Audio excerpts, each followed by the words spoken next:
All right, what's going on, beautiful people? It's the North Shore 9 post-game show powered by Primanti Bros. I am Tyler. With me is Don Kelly's biggest fan, Neil. Neil, how we doing tonight, my friend? And Neil froze on me. You know what? Neil heard about Don Kelly and he just gave up. It could be me. Could be Neil. Might be me. I got the one little connect. Yeah, I think we both got it at the same time. Top, so I think that's me. But we're good. Anyway, hello. How we doing tonight, Neil? As soon as you brought up Don Kelly, like my feet immediately cut out. I'm like, nope, we're not doing this. Pulled the plug. How we doing tonight, my friend? I'm good. Another Pirates win. Another easy win. It's a rare easy win. A shutout against the Los Angeles Dodgers. Mm-hmm. As it is known, the Pirates just own the Dodgers. They do. Mm-hmm. It doesn't matter what the year. Doesn't matter what the manager is. We just beat the Dodgers. It makes no sense. There we go. Hey, I have to tie back into the last few years. Like, you know, we all remember the bad teams make bad plays comments, and then we went to sweep the Dodgers. Like that still sticks out of my mind. Yeah. And shout out here to Todd, becoming a member for 3 months. Like I said, do the Pirates win this one 3-0? Make sure we drop a hashtag, raise it there in the comments to be entered into the Primanti Brothers sandwich giveaway. The Pirates are just if the Pirates played the Dodgers every day, we might give out 162 sandwiches this year. Imagine how many sandwiches we would give out if we only played at PNC Park. For real. 11 games over at home. Yeah, make sense there, Neil. This is just a stupid team. It really is just a stupid team. There we go. It makes no sense. This team doesn't do things normally. But yeah, won the series against the Red Sox. Won the series against the Dodgers. What a weird end to the season. Also, as you were on yesterday there, Neil, and you were on with Donardo, Matt in the chat. Matt Julio had a little super chat in there. We failed to shout him out, so make sure we shout out our guy Matt. We appreciate you, my friend. We know you're always in here. Yeah. Thank you. But like I said, the Pirates won 3-0, and Braxton Ashcraft got to start on the mound. Neil, can I just tell you, I love Braxton Ashcraft. I love this guy to death. And I know this wasn't his strongest outing. He walked 4. Wasn't as sharp as I think we've seen him lately, but I just love this dude. Same. What he is a dog. Straight up.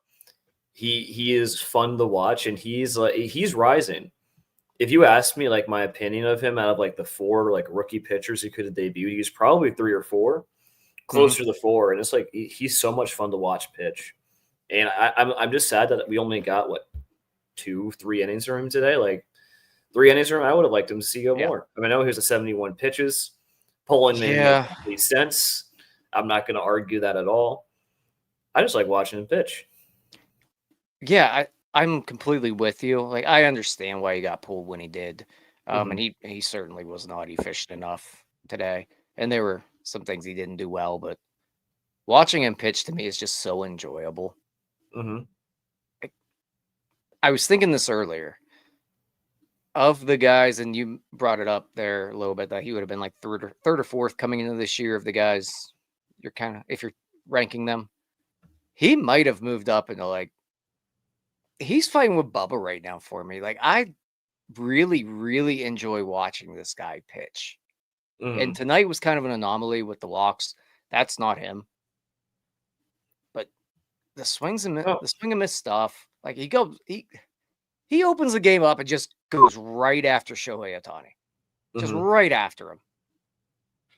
There's no fear in the guy. the stuff is electric. If he had the health behind him, I think he is probably a top 10 prospect in baseball. The health's just a problem. Yeah. Which is fair. I mean, I wasn't gonna say that like going above Chandler, but I would say he's getting close to He's in that Chandler hype. And I think I said this the last time he pitched. I'm still trying to temper my expectations just because this guy has just not pitched a lot of innings in any season of professional baseball. However, even if you only get like 120 innings of this next season, that's a win that you take right to the bank. Right. And I do think, you said this is not him.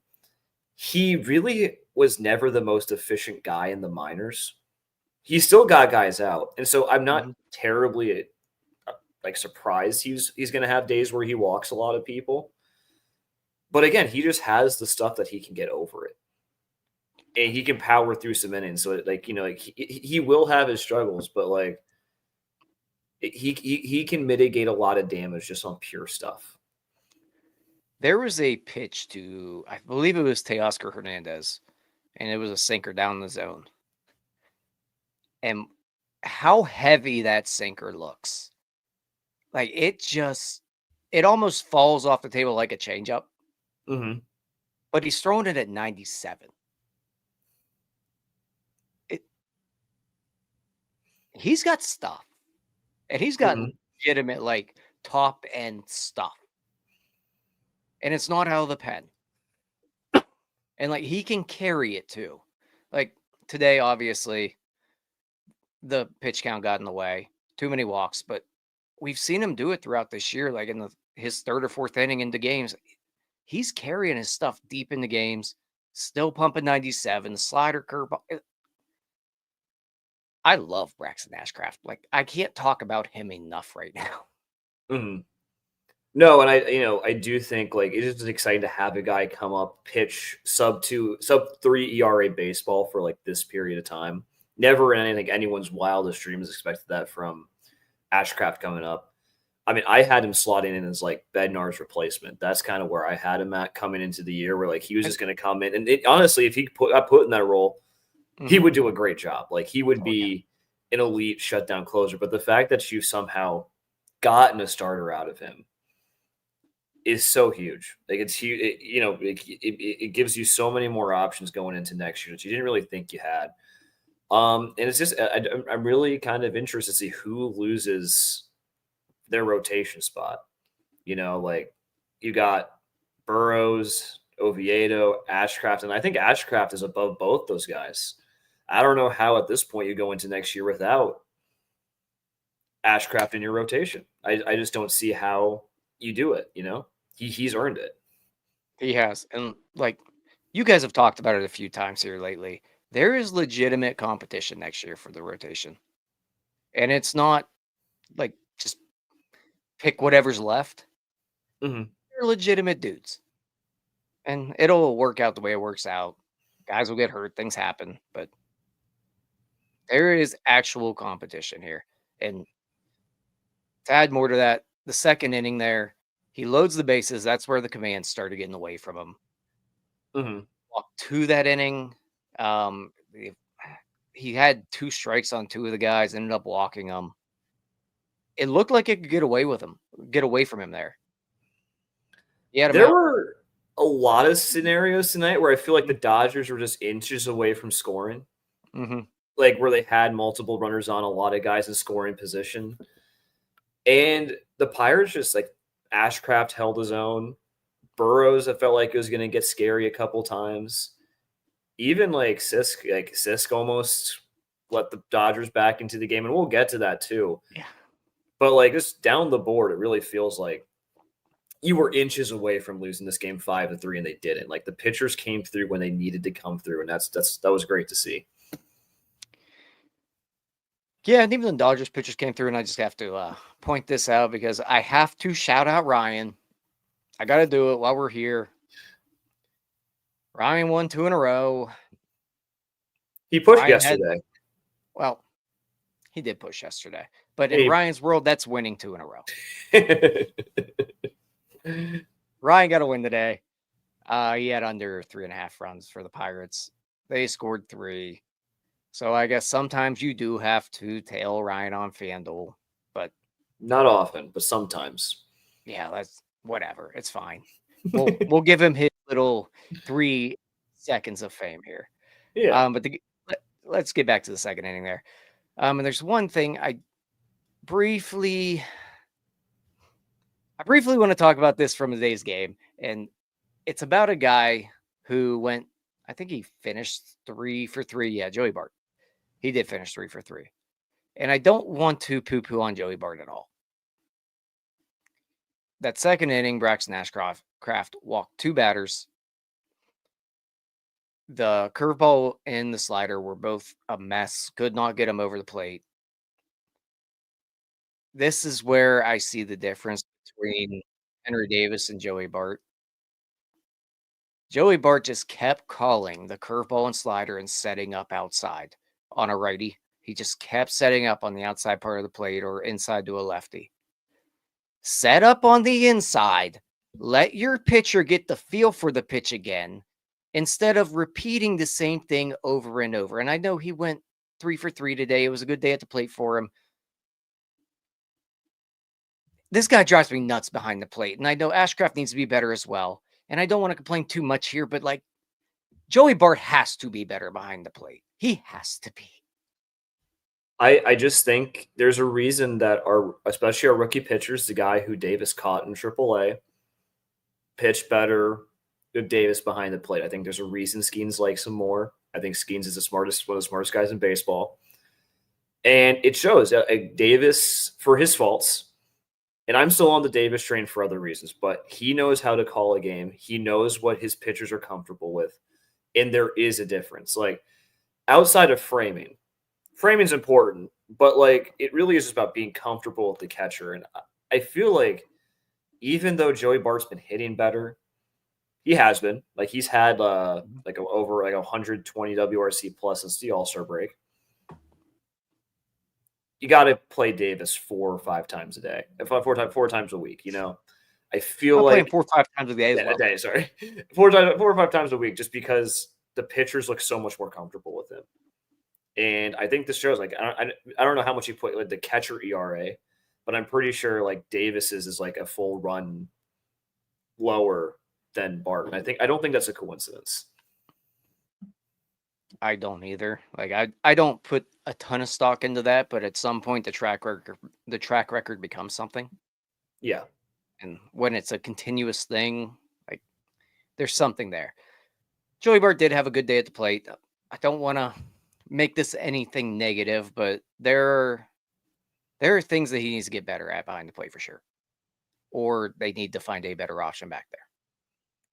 I just feel like because Bart hits lefties so well, like that's his bread and butter. He's going to mash lefties. That he is the guy that, unless Skenes is pitching, gets to hit and gets to play when it's a lefty pitcher on the mound, and the rest goes to Davis, or when Davis needs an off day.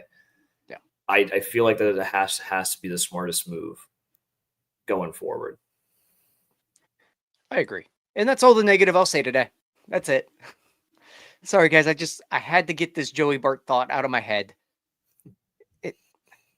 They battled through it. Braxton Ashcraft came back, struck out 2 that inning. Love that from a rookie pitcher. You're facing the Dodgers. 1 through 9 is a nightmare to deal with. They make you battle for everything. So being able to get through that, hats off to him. Braxton Ashcraft, love it. Aside from that, Pirates did get 2 on the board there early. Bryan Reynolds opened it up with a home run. Good to see that. And then Andrew McCutchen homers as well. If you would have told me we got Bryan Reynolds and Andrew McCutchen home runs all year like that, Pirates might be 20 games above 500. A whole lot of what ifs, man. I mean, yeah, like, again, I'll say it. I've said it a million times. I'm going to say it again. It's beautiful what happens when you have guys who simply hit the ball over the fence. Really, that's what it comes down to, Neil. Yeah, it's all it is. Like, you just got to hit the ball over the fence, and good things will happen. And the Pirates are showing that. Like, I think we have We've hit a lot more home runs since like the deadline in the All-Star break. It's been much more enjoyable, but like we're still pretty much dead last in home runs, I'm pretty sure. Like you just need to get some more guys in here who can do this on a consistent basis because you can just steal a ton of wins. The Pirates had 3 at-bats tonight with runners in scoring position. And they were able to keep it a comfy pace away from the Dodgers because they simply hit the ball over the wall a couple times. So go get some power bats, supply the line, like supplement the lineup. Maybe you have something next year. Yeah. And I mean, if you look at this rotation, the way it's set up right now, like there's something they're cooking with. You find some bats here and some of these guys get better. There's something here. There is something there, but it requires about 5 more bats. I know I see 2 or 3. I disagree. You need like 5 new position players in if you really want to make a run at this. Because even like this period that we've been going through, where the offense has been much better. We're like a league average offense, and this is the highest it's performed all year, which is it's not good enough still. But at the very least, you have some building blocks going into next year. Like Reynolds is heated up. He's now back to where he was. Still not what you want him to be.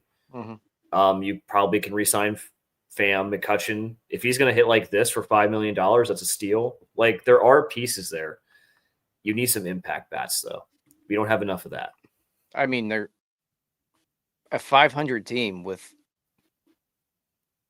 over the last 100 games. They haven't been a league average offense, I don't think. I don't have the numbers in front of me, and I don't really feel like looking them up, nor do I want to make the show about that. But lately, they have been playing, I think, better baseball. And the offense has just been probably league average. So, yeah, but here's the thing, because I feel like we kind of go through this every year. 2023, we had 3 or 4 months of 500 ball. The 2024 team was buying at the deadline. And so I think it's just like bad teams, kind of like how the Yankees were able to go for like 3 months playing under 500 baseball. Sometimes bad teams are able to keep up good results for 4 months. Like it's hard to put too much sway into it when it's happened the last 2 or 3 years, every single year, you know? So I'm sorry if that's a little too negative, but that's all I can think about. No, I mean, it's fair. Get this back to the game, I guess. That was pretty much all the offense we had today was the 2 home runs, and that's really all they needed.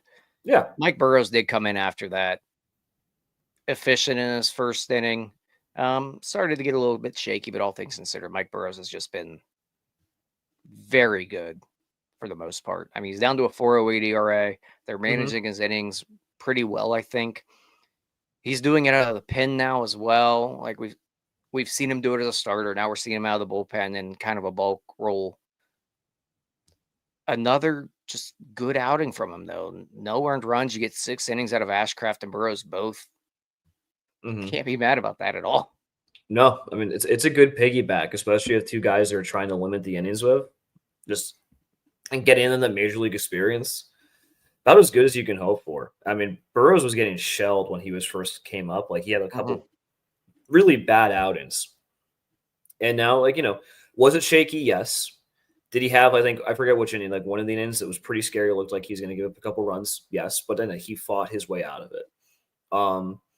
And I guess like I'm just going to give my props to Oscar Marin. I feel like he has just been a consistently good coach for this team for a while. Like, has he had his flops? Yes. But like, I feel like unlike the hitting side where rookies on the hitting side come up and they look pretty much lost, the pitchers look like they come in and look well coached and they look like they're well prepared. And I think Oscar Marin has a lot to do with that. And so regardless of what happens next year, I want him back. I think he's really, really good at his job.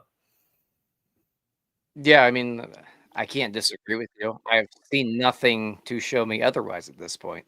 And last Thursday, Stephen Nesbitt was on the show, and we talked a little bit about Bubba Chandler, and he brought up that whatever the Pirates are doing, they have found a way to get these rookie pitchers to come up and just immediately look like they're ready to be here.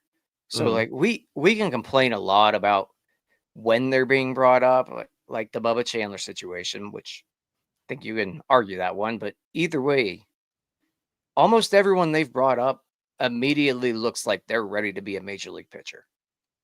Yeah. So they do deserve credit for that. And it's just crazy to me how like you can get that one side so right Mhm. and the other side so wrong. Like it's actually an impressive thing. But 100%, like they do deserve credit on the development side. They deserve credit on the coaching side, and just keep it going. And because you have talented guys here, so keep bringing them up. Hopefully Harrington can join that mix soon too. Right. And that's the thing. Like there's still Harrington. There's still Barco. There are still guys down there. It should be a fun group to continue to follow. Hopefully. Just to keep it rolling. Burrows does get through 3 innings, struck out 2. Evan Sisk comes in after that. He's got the 9-hitter coming up. I believe that was Conforto up at that point. I think they pinch hit Conforto, maybe, if I remember correctly. But either way, he had 9-hitter. Then he had Ohtani, Mookie. He had Dalton Rushing after that and Freddie Freeman. So he does get 3 lefties in that mix. I personally, when I first saw Evan Sisk coming in, I thought, oh, crap, here we go. This is going to be a late night. Look, if you looked at what they had coming up, Don Kelly might have made the right move there. And I say that with knowing the fact that Evan Sisk basically hit 2 batters who both swung at a pitch. I mean, like in a game where your 2 guys who were kind of starters go 6 innings combined, and you kind of just ran the gauntlet of relievers yesterday. Like they used pretty much all their big guys, and they actually brought them back out again today. Go to Sisk, play the matchup, play the lefty stuff. There's a reason that stuff works. I know like a lot of people hate that like we play the matchup so much, but it's usually the smart move. Yeah, no problem going to Sisk, and you got out of it. But it did look shaky. That was the really scary part of the night. I mean, like he did not have the best control. Yeah. I don't know if he threw more than like 5 balls in the zone. Probably not. Like Ohtani singles because the guy's a freak that apparently can hit a baseball 120 miles an hour, throw it 100 miles an hour, and he also gets down the line quicker than anybody in baseball. He throws one that is an inch away from his hands that just ends up the third base at Devaney, and somehow this dude beats it out. But that's what you dealt with Evan Sisk today. Yeah. Everything was about a foot off the plate. But when you have that left-on-left matchup and you have a guy that can spam a slider the way that he can, they're swinging at that stuff because normally it's going to break the other way. It didn't break that way today. Yeah. But it worked. It did. Yeah. And sometimes and I think we say about a lot of pitchers, sometimes you kind of sit back and you wonder how that worked. It probably shouldn't have. And you can question the decision to bring him in. I don't think it's that bad, to be completely honest. No, I mean, as resident manager defender here, I don't really think it's that bad. But good for him for fighting through. But I was absolutely convinced the Dodgers were about to break that game open there. 100%. It's honestly kind of incredible that they didn't, considering the talent that they had up. Yeah, I mean, you had 9 top. I know Mookie's been pretty bad this year, but like at the same time, like you're talking about some really, really talented guys at the plate. Yeah. But Evan Sisk got through it. And speaking of guys that it made no sense on why it worked, Isaac Mattson came after that. Another guy that it just makes no sense. Isaac Mattson just goes at the Dodgers, throws 93 down the pipe, except for I think he mixed in about 96 at some point and got a ground ball on it. Yeah. Isaac Mattson just continues to go out there, fill up the zone, and get outs. He pitches so angrily. I love it.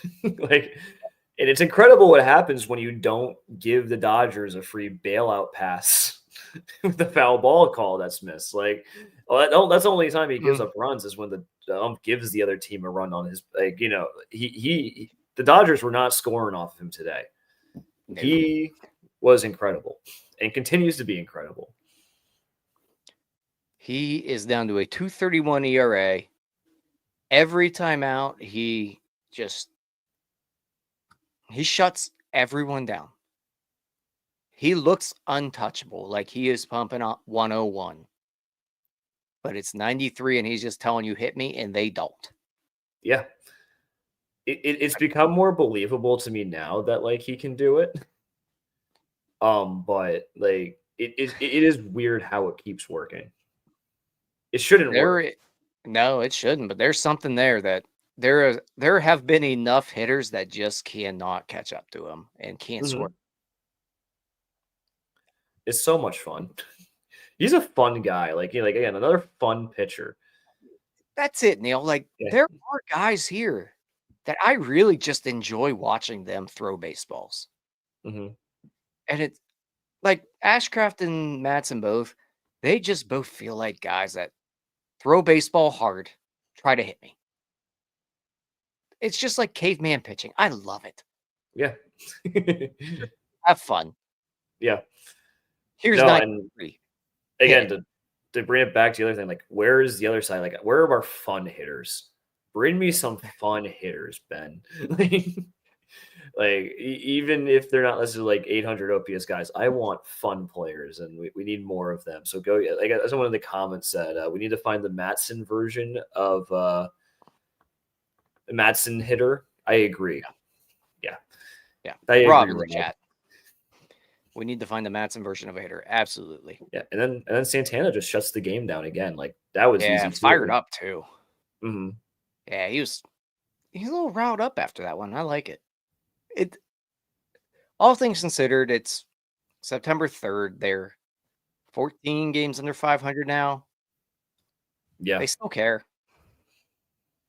I mean, these games still do matter to them. So I mean, that's cool. It is cool. I think it's a lot of guys fighting for roster spots, like especially in the rotation and those bullpen arms. Like I think it's a lot of guys fighting their hardest for a spot next year. But yeah, no, I mean they don't suck, which is nice. Like they are winning baseball games down the stretch, and so it helps you hope for next year. And I hope the optimists, people more optimistic than me, can hope on this because I'm no fun. The hopium. Yeah, I'm no fun and I can't. So everyone else, please do. Yeah, I mean they're playing hard. I think they're always playing cool. hard. Just sometimes they win games when they're playing hard, and sometimes they get blown out. You know. I don't know if all teams always play hard, but either way, other than that, I mean, Cam Devaney picked up his first major league hit today. And then they swapped the balls out. Yeah. I wonder if he ever got that ball. That probably ended up like in a bucket of baseballs in the Dodgers dugout, and they just can't tell the difference. Then those don't have serial numbers on them. No. Poor Cam. All right, Neil. Anyone else you want to talk about from today's game? No, I think I'm good. I think it's time for some sandwiches. Time for some Sammies. Again, get your hashtag Raise It's in there. We're up to 93 entries right now. Again, hashtag Raise It. I promise my dad will not win tonight, I don't think, since he's apparently on a streak. All right, let's get this thing rolling. I got to remember how to do this, Neil. I feel like it's been a while for me. Really, because the Pirates have been winning quite a bit. Figured you'd be. I know, but it feels like whenever they win, I'm not the one doing it. Fair. I might be on it, but I'm not running it. Mm-hmm. Because it's been ages for me. Because whenever Doug and I are on, we don't win. Like it just never happens. So I haven't had to run this since like July. All right, make sure we get the hashtag Raise It in. I'm gonna drop this first one, and here we go. Good luck to everybody. And our first winner is going to be William. William, congratulations. Send over your email to northshore9@gmail.com, or you can get a hold of us anywhere. Whatever your email is associated with your Primanti Bros account, we'll get them loaded on for you. Congratulations. Thanks for tuning in. Ready for round 2 here. And who is our second winner going to be of the night? Winner number 2 is going to be Rob Nedley. Yeah, Rob, congrats, Rob's man. here all the time. Congratulations, Rob. Ship us off your email associated with that Primanti Bros account, and we'll get them loaded onto you as well. Congratulations, Robin Williams. Yeah, congrats, you guys. Robin Williams. R.I.P. R.I.P. All right, guys. Tomorrow we have Paul Skenes and Shohei Ohtani, from what I hear. Exciting stuff. Shohei got pushed off a game, so he will be on the mound tomorrow against Paul Skenes. That should be a good one. Do you think they MLB forced them to push that game back? No. Thank you, Rob, for the 10 gifted. Thank you, Rob. Much. What a guy. Yeah, what a man. Rob's the best. Rob is the man. He is the man. He deserves the sandwiches. But if you're feeling a little frisky, maybe just toss a couple bucks on Paul Skenes tomorrow through FanDuel. Whatever the over is on strikeouts, he's going to be ready to go. Unless the guy Bryan lives over. for the Because when Ryan heard that be over. Remember, for 12 months, Steel City. Thank you, Art. Thank you, Steel City. Whew. You guys are coming through today. You're the best fans. Simply the best. You guys rock. Like, you guys make this worth it. All right. Make sure we like, subscribe, all that fun stuff. We'll be back with you guys tomorrow. Paul Skenes, Shohei Ohtani. That is what is that officially the lineup? Like, nothing crazy? I think so. I know it's been mentioned a bunch, but I didn't know if we actually put it out there yet. So Snell is pitching tomorrow. Snell. So what the hell? Never mind. Boo. Everybody was saying Ohtani. Well, I guess we got Snell instead. I guess that's still a good pitching matchup. Two-time Cy Young winner versus 2 I know. Everybody was saying it was going to be Ohtani pushed back, and I just kind of listened to Twitter for a second. Again, Tyler, why do you listen to Twitter ever? Man, I wanted to see. Fine. I guess Snell's. We'll deal with him. Go light his ass up. All right, we're out of here. Yeah, it's not, but as our guy Steel City says, Ohtani Skenes would feed families. It would. Instead, we got to beat up on Snell tomorrow. So Blake Snell, Paul Skenes tomorrow. We're out of here. Make sure to like, subscribe, all that fun stuff. Thank you guys for tuning in. Peace out, Girl Scouts. All right, that wraps up this episode of North Shore 9. Thanks so much for tuning in. Whether you're listening on the podcast or catching us on YouTube, if you enjoyed the show, please give this video a thumbs up and don't forget to hit that subscribe button if you haven't already. It really helps us grow. And if you're listening on the podcast, a quick review goes a long way in helping others find the show. Plus, be sure to tell a friend about us. There's always room for more here in the NS9 community. And for those looking to support us a little more, consider joining our Patreon, become an MVP member, and get exclusive perks while helping us continue to bring you more of the Pirates content you love. Thanks again for all your support, and let's go Bucks.